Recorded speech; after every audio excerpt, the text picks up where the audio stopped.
Oh yeah, bitches. This is the last one. It's been a great 28 days, and a feature that I've enjoyed immensely working on.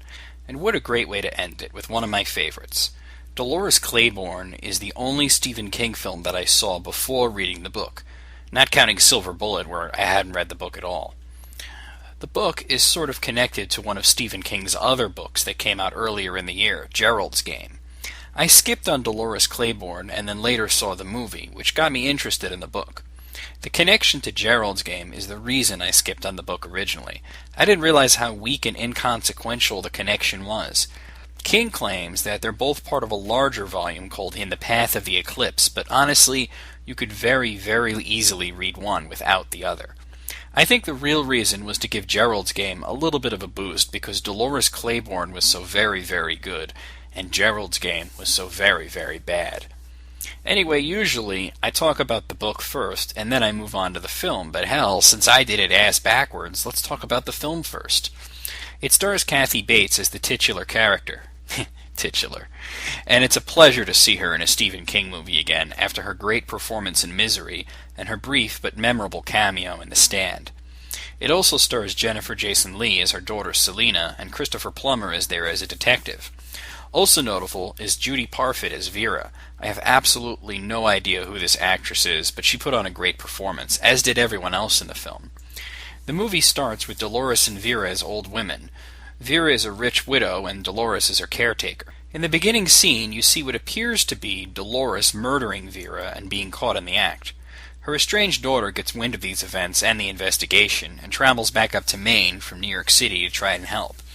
Throughout the various conversations and flashbacks, we learn that Dolores did not kill Vera, but rather Vera threw herself down the stairs, and after surviving, begged Dolores to finish her off. But before Dolores could end her pain, she died on her own. Everyone, including Selena, believes Dolores to be guilty because it's wildly believed that years ago she killed her husband and got away with it, after his death was ruled as death by misadventure. Throughout her interrogations, Dolores reveals that she did in fact kill her husband and gave the reason why. He was an abusive alcoholic who started molesting Selena, and when Dolores found out, she attempted to take her life savings and move her and her daughter far away from him, only to find he had stolen that as well.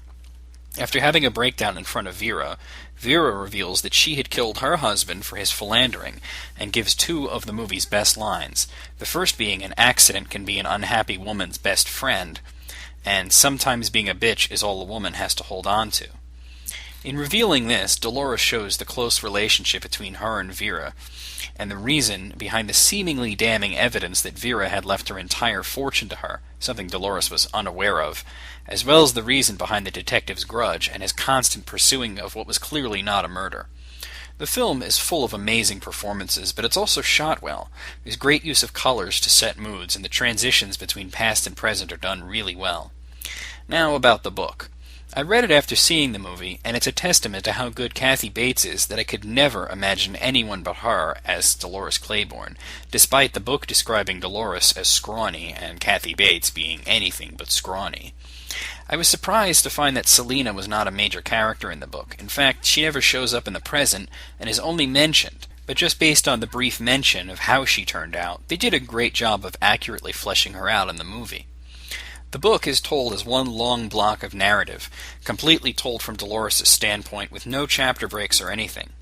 The book's plot is identical, but the narrative style is so much more simple. The movie definitely went the extra mile to add complexity and more characters. Otherwise it would have been just a woman sitting at a table telling a story and some flashbacks. The book and movie, therefore, despite being so alike, are also so very different because of this distinction. Once again, I couldn't tell you which was better. They're both great for what they are. Personally, I could never slog my way through the entirety of Gerald's Game, and the connection is merely some sort of psychic twinge Dolores has at 2 points in the book, where she has visions of the main character from Gerald's Game and vice versa. Honestly, it happens so quickly and so seldom that who cares?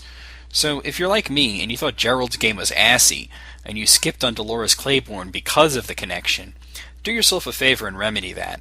And in the least, if you're still skeptical, watch the movie. It's fucking great. Dolores Claiborne is another 10 out of 10, and I'm happy to end the feature with it. Now make no mistake, I will do this again. Not next year, because I want to do a completely different February movie feature next year, but there are tons of Stephen King movies I didn't get to, like The Green Mile, Dreamcatcher, The Night Flyer, 1408, Hearts in Atlantis, Thinner, Riding the Bullet, Dolan's Cadillac, and of course original screenplays like Cat's Eye, Tales from the Dark Side, Sleepwalkers, Storm of the Century, Creepshow. And then there's all the sequels to and remakes of the movies that I did cover. So there's more than enough to do this again sometime in the future. I hope you enjoyed this thoroughly. Tomorrow, it's back to regular business for me, so stick around for that.